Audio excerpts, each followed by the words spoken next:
यानी कि सुब्रमण्यम जयशंकर ने कहा कि हम पाकिस्तान की कोई मदद नहीं करने वाले। For example, compare it to Sri Lanka, I would say it's a very different relationship. तार साहब, पहली बात तो ये है कि भारत के minister for external affair doctor Jaishankar ने कहा है कि श्रीलंका के साथ तो हमारा जो एक नेचुरल ताल्लुक था, पाकिस्तान के साथ हमारा कोई वो सेंटिमेंट्स नहीं है जो हमारे श्रीलंका के साथ थे। तो अगर पाकिस्तान में हालात ख़राब होते हैं तो हमें कोई लेना देना नहीं है उन चीज़ों से। और वो कहते हैं कि पाकिस्तान जो है वो जो करेगा वो भरेगा। You know what the sentiment in this country is about Pakistan? जब पाकिस्तान का फट गया ढोल, बीज बजरिया खुल गई। हम पाकिस्तान को उस तरीके से नहीं देखते जिस तरह श्रीलंका को देखते हैं। श्रीलंका की तो हम मदद कर रहे हैं। खारजा एस जयशंकर का कहना है कि पाकिस्तान का मुस्तकबिल बड़ी हद तक पाकिस्तान के अपने इक़दामात और इंतखाबात से तय होगा, क्योंकि हिंदुस्तान का रवैया पाकिस्तान के साथ श्रीलंका जैसा नहीं हो सकता। श्रीलंका को इंडिया ने हेल्प किया और आप ये कह रहे हैं कि इंडिया हमें क्यों हेल्प करेगा कि नहीं करेगा? इंडिया हमें क्यों हेल्प करेगा? मैं ये नहीं कह रहा हेल्प करेगा या नहीं करेगा, मैं ये कह रहा हूँ अगर रिलेशन बेहतर होते तो हम ट्रेड कर सकते। क्यों करता वो? एक तरफ हमारी सिविलियन लीडरशिप उनके साथ अमन की ट्राई कर रही है, पीछे से आर्मी ने ये छुरा घोंप दिया। यहाँ पे इंडिया का एतमाद खत्म हुआ। इंडिया ने कहा कि हम अमन चाहते हैं, मगर इन लोगों ने हमारा ट्रस्ट खत्म किया फर्स्ट टाइम।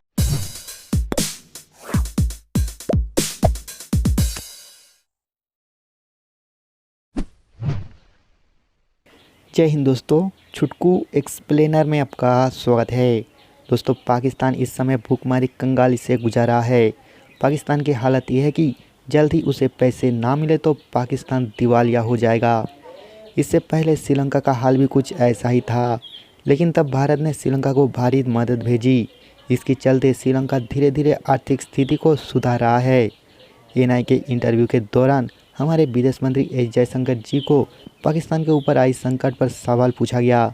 तब जयशंकर जी ने कहा कि पाकिस्तान की भविष्य काफ़ी हद तक उसके कार्यों और विकल्पों से निर्धारित होगा। पाकिस्तान को अपनी आर्थिक परेशानियों से निकालने के लिए रास्ता खुद खोजना होगा। जयशंकर जी ने आगे कहा कि मैं इसकी तुलना श्रीलंका से करूं तो ये बहुत अलग संबंध है। भारतीय विदेश मंत्री के दिए गए ये बयान से पाकिस्तान के उड़ गया नींद। बात तो ये है कि भारत के minister for external affair doctor Jaishankar ने कहा है कि श्रीलंका के साथ तो हमारा जो एक नेचुरल ताल्लुक था, पाकिस्तान के साथ हमारा कोई वो सेंटिमेंट्स नहीं है जो हमारे श्रीलंका के साथ थे। तो अगर पाकिस्तान में हालात ख़राब होते हैं तो हमें कोई लेना देना नहीं है उन चीज़ों से। और वो कहते हैं कि पाकिस्तान जो है वो जो करेगा वो भरेगा। बेसिकली उनकी जो एक्शंस एंड चॉइसेस हैं वो अपनी मर्जी के हैं। एक तो ये फॉरेन खित्ते के वाले से बड़ी अहम स्टेटमेंट है। तो how do you see this developing situation? जरा डोमेस्टिकली हमें बताइएगा ये किस तरह हमें इम्पैक्ट कर सकता है। चीमा साहब, मैं डॉक्टर जयशंकर साहब की स्टेटमेंट से 50% एग्री करता हूं, लेकिन 50% डिसएग्री करूंगा। उसकी वजह ये है, नेचुरल रिलेशनशिप हमारे भी भारत के साथ बहुत है, इसमें कोई शक नहीं है, क्योंकि हमारी जबान एक है, हमारा डीएनए एक है, हमारी खुराक एक है, हमारी हर चीज एक है, सोचें एक है। लेकिन जो असल मसला है, जो 50% में डिसएग्री करूंगा, दोनों ममालिक के अंदर नफरतों के ऊपर बहुत इन्वेस्टमेंट हो चुकी है पिछले 76 साल में। वो मैं उस पर बिल्कुल मैं डॉक्टर जयशंकर साहब को ये कहूँ, उसको रीबैट करना चाहूंगा कि डॉक्टर जयशंकर साहब ने ये जरूर कहा है कि इसमें भी नन ऑफ देयर बिजनेस, लेकिन जो मेरी उस पर डिसएग्रीमेंट है वो ये भी है कि जिन बुलंदियों को भारत इस वक्त छूता जा रहा है टेक्नोलॉजी के लिहाज से, डिजिटल इंडिया, फॉरेन पॉलिसी के हवाले से, अमेरिका खासकर वेस्टर्न सिविलाइजेशन के साथ रिलेशनशिप के साथ, ऋषि सोनक के साथ जो रिसेंटली उनके आने से, ये सारी चीजें जब कर रहे हैं और G20 की उनके पास प्रेसिडेंटशिप है, उसके बाद ये सारी चीजें करने के बाद अगर वो अपने रीजन के अंदर तवज्जो नहीं दे पाएंगे तो मैं समझता हूँ ये ज्यादती होगी। जब वो ये कहते हैं कि we are getting a leadership role in the region, और जब वो दूसरे साइड पे ये कह रहे हैं कि हम जाके रशिया और यूक्रेन की आर्बिट्रेशन करा रहे हैं जंग के लिए, तो पाकिस्तान के साथ रिलेशनशिप ठीक करने पे उसको इस तरह अबैंडन करके क्या ख्याल है उनका, कोई बेहतर होगा? नहीं होगा। रोली, मैं समझता हूं कि ये भी एक इसके ऊपर भी मैं ये नहीं कहूंगा कि भारत को ultimately has to twist backwards, लेकिन दोनों ममालिक जब तक इस चीज को भी आप रिजॉल्व नहीं करेंगे, you won't be able to get the leadership role regional और इंटरनेशनल। मेरे ख्याल में डॉक्टर जयशंकर साहब मैं एक्सपेक्ट करता हूं हमेशा उनसे, जब भी वो बायलैटरल टॉक्स की बात करते हैं, जब भी वो बात करते हैं कि we are interested in having a permanent seat at United Nations Security Council, उसमें जब इतने बड़े स्टैचर के बारे में सोचते हैं, इतने बड़े उनके ख्वाब हैं, उनके ड्रीम्स हैं, तो उसमें पाकिस्तान भी उसका हिस्सा आता है, अफगानिस्तान भी उसका हिस्सा है। रीजन की स्टेबिलिटी के साथ उनकी कंट्रीब्यूशन इसमें उनको मेरे ख्याल में they have a role to play in there, और जो करना चाहिए मेरे ख्याल में। उसमें सारी चीजें ना उन पे ब्लेम की जा सकती हैं, ना सारी चीजें उन पे डाली जा सकती हैं। दोनों ममालिक को, पाकिस्तान और भारत को, बेबी स्टेप्स लेने होंगे रिगार्डलेस हाउ।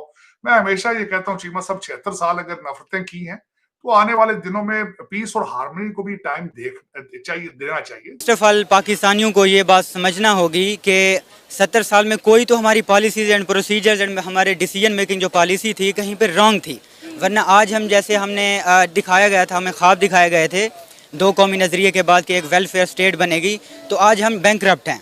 तो इसका मतलब है कि पॉलिसीज़ बिल्कुल गलत रही हैं 70 साल में। अब देखते हैं कि पॉलिसीज़ बनाई किसने। पॉलिसीज़ बनाई पॉलिटिशियंस ने और आर्मी डिक्टेटर्स एंड जनरल्स ने। पाकिस्तान के 70 साल में 40 साल आर्मी के हो गए, 30 साल सिविलियन लीडर्स के हो गए।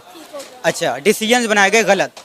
अब जब पाकिस्तान 70 साल बाद बैंकरप्ट होने लगा है तो हमें चाहिए कि हम अपनी टोटल जो पॉलिसी है, हमारी जो फॉरेन पॉलिसी है, हम उसमें 180 डिग्री का चेंज लाएँ। इसके लिए लोगों ने कोशिश करी थी। पाकिस्तान का मसला ये है कि इंडिया के साथ अगर पॉलिटिकल लीडर्स चाहते हैं कि हम अमन लाएं तो आर्मी नहीं चाहती, अगर आर्मी चाहती है तो फिर पॉलिटिकल लीडर्स नहीं चाहते। I would like to give you some examples. जब 1999 या 98 में नवाज शरीफ की हुकूमत आई थी तो उनका लाहौर डिक्लेरेशन और अटल बिहार वाजपेयी आए थे, तो मतलब Pakistan was very near to get long term peace with India. मगर वो कैसे ये सारा काम डिस्टर्ब हो गया, मुशर्रफ ने कारगिल कर दिया और इवन नवाज शरीफ को पता ही नहीं था। हम अगर रिपोर्ट्स देखें तो ये 2-3 जनरल्स का काम था जिन्होंने ये काम करा। ठीक है, एक तरफ हमारी सिविलियन लीडरशिप उनके साथ अमन की ट्राई कर रही है, पीछे से आर्मी ने ये छुरा घोंप दिया। यहाँ पे इंडिया का एतमाद ख़त्म हुआ। इंडिया ने कहा कि हम अमन चाहते हैं, मगर इन लोगों ने हमारा ट्रस्ट ख़त्म किया। First time. सेकंड टाइम हो गया जी, मुशर्रफ ने कहा कि जी हम अमन करेंगे। मुशर्रफ ने काफ़ी सारी कोशिशें भी की। 8 साल बाद मुशर्रफ को लगा कि इंडिया के साथ अमन होना चाहिए, हालांकि वही बंदा जिसने ये काम ख़राब करा था। फिर काफ़ी सारे डायलॉग्स हुए, डिसाइड हुआ मनमोहन सिंह के साथ। उसके बाद मेरे ख्याल में 26/11 हो गया, मुंबई में अटैक हो गए, फिर ये सीन हो गया।